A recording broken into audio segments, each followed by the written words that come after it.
Hi, I'm Shay De La Vega. Dati po ako na masukang kasambahay and this is my JC life story.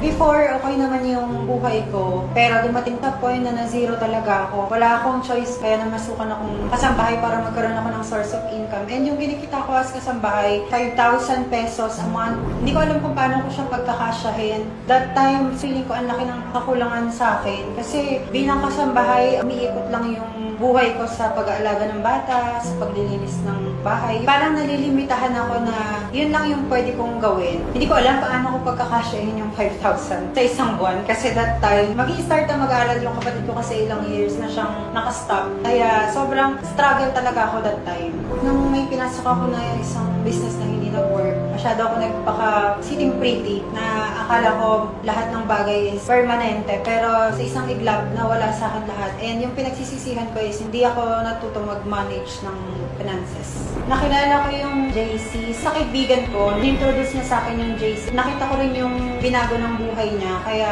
why not subukan ko kung kinaya kong maging isang kasambahay. For sure, kaya ko rin maging isang negosyante dito sa JC. Sobrang daming naging successful dito sa negosyo ng JC. Naniniwala ko na kung kaya nilang gawin, kayang-kaya ko din kasi naniniwala ko talaga sa sarili ko na once na may isang bagay akong tinrabaho, talagang magpo-focus talaga ako hanggang makuha ko yung goals ko. Yung mga changes na na-experience ko dito sa company ng JC, yung kinikita ko ng isang buong taon, kaya palang kitain dito ng isang linggo. And at the same time, in a span of 6 months, kumita na ako ng 1 million dito sa company ng JC. Nung saktong 1 year ko, nakakuha din ako ng brand new Subaru BRZ.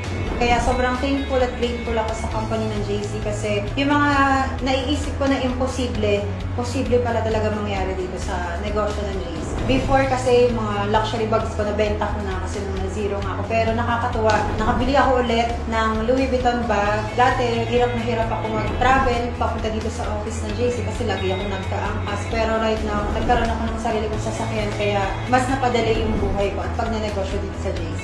Ang ginawa ko lang noon, pinanghawakan ko lang talaga yung pangarap ko na kailangan ko makabawi sa mga panahon o pera na nawala sa akin. Kaya nag-start ako dito, ang isang pinanghawakan ko lang is yung pangarap ko at the same time yung family ko.